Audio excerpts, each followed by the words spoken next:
दोस्तों, भारत और south Africa के बीच खेला गया आज का दूसरा वनडे मुकाबला सच में रोंगटे खड़े करने वाला था। रायपुर की तेज और उछाल भरी पिच देखकर सभी को यही लगा था कि साउथ अफ्रीका के गेंदबाज भारतीय बल्लेबाजों को मुश्किल में डाल देंगे, लेकिन टीम इंडिया ने जो किया उसने सबको हैरान कर दिया। अर्थराज गायकवाड़ और विराट कोहली की तूफानी बल्लेबाजी के सामने साउथ अफ्रीका का हर गेंदबाज पूरी तरह बेबस नजर आया। अंत में कप्तान के आईएल राहुल ने भी मोर्चा संभाल लिया और अंतिम ओवरों में जडेजा की धमाकेदार बल्लेबाजी ने भारत का स्कोर पहाड़ जैसा बना दिया। अब सवाल सिर्फ इतना था कि क्या साउथ अफ्रीका इस लक्ष्य को हासिल कर पाएगा या भारत यह दूसरा मुकाबला भी अपने नाम कर लेगा।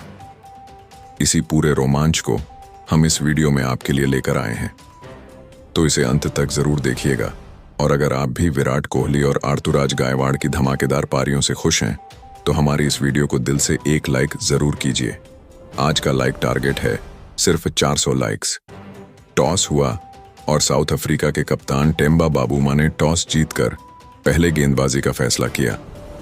पिच पर हल्की नमी और ओस का फैक्टर ध्यान में रखते हुए यह फैसला तो सही लगा, लेकिन किसी को नहीं पता था कि यह फैसला उल्टा पड़ने वाला है। मैदान पर उतरे युवा सनसनी यशस्वी जायसवाल और हिटमैन रोहित शर्मा। राष्ट्रगान खत्म होते ही पूरा स्टेडियम तालियों से गूंज उठा। पहला ओवर लेकर आए लंबे कद के खतरनाक तेज गेंदबाज नांद्रे बर्गर। उनकी पहली ही गेंद ऑफ स्टंप के बाहर पिचअप हुई और यशस्वी ने आगे बढ़कर एक शानदार कवर ड्राइव खेल दिया। गेंद हवा में तैरती हुई पॉइंट के ऊपर से बाउंड्री के बाहर जा पहुंची। पूरे स्टेडियम में शोर गूंज उठा। पहली ही गेंद पर चौका। भारत ने अपने इरादे साफ कर दिए थे। ओवर की आखिरी गेंद पर यशस्वी ने फिर ड्राइव लगाया, लेकिन इस बार अंदरूनी किनारा लगा और गेंद फाइन लेग की ओर लुढ़कती हुई बाउंड्री पार कर गई। पहले ही ओवर में भारत के 14 रन हो चुके थे। दूसरे ओवर में गेंद संभाली लुंगी एंगड़ी ने, लेकिन रोहित शर्मा ने उनका भी स्वागत शानदार अंदाज में किया। पहली गेंद पर मिड विकेट के ऊपर से फ्लिक कर 4 रन। फिर अगली गेंद पर वही शॉट और एक और चौका। तीसरी गेंद पर फिर फ्लिक, इस बार फील्डर के पास, लेकिन बल्ले से निकलती टाइमिंग बता रही थी कि रोहित कुछ खास करने के मूड में है। चौथे ओवर में फिर आए ना बर्गर और रोहित शर्मा इस बार और भी आक्रामक हो चुके थे।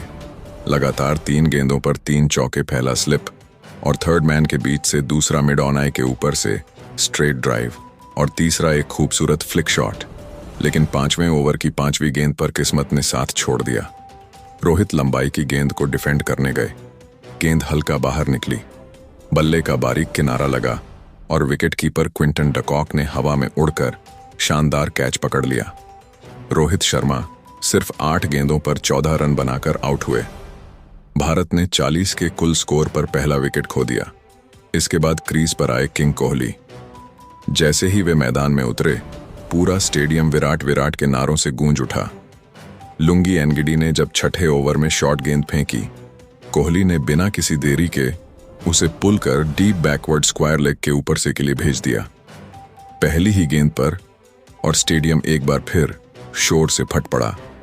7वें ओवर में नांद्रे बर्गर की गेंद पर यशस्वी ने भी शॉर्ट बॉल को पुल करते हुए डीप स्क्वायर लेग के ऊपर से बड़ी हिट लगाई। लेकिन 10वें ओवर में मार्को यासन की शॉर्ट गेंद पर यशस्वी की टाइमिंग बिगड़ गई।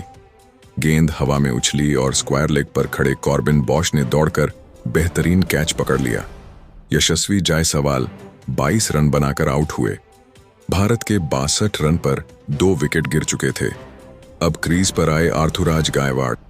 उनके आते ही मार्को यान ने एक खतरनाक बाउंसर डाला। अर्थुरा उससे बचने में उलझ गए। गेंद ग्लव्स को छूती हुई स्लिप की दिशा में निकल गई और सीधे बाउंड्री तक पहुंच गई। पूरा स्टेडियम हैरान था, लेकिन गायकवाड़ को पहला रन मिल चुका था। 11वें ओवर में केशव महाराज गेंदबाजी करने आए और गायकवाड़ ने उनकी दूसरी गेंद को लेग साइड पर स्वीप करके फाइन लेग बाउंड्री के बाहर 4 रन। फिर उसी ओवर में फिर स्वीप, लेकिन इस बार और भी फाइन और फिर 4 रन। महाराज हाथों से सिर पकड़कर खड़े रह गए। 13वें ओवर में मार्को यानसेन ने फिर शॉर्ट गेंद डाली और गायकवाड़ ने 13वें ओवर में मार्को यानसेन ने फिर शॉर्ट गेंद डाली और गायकवाड़ ने टॉप एज लेकर गेंद को फाइन लेग के ऊपर से 6 रन के लिए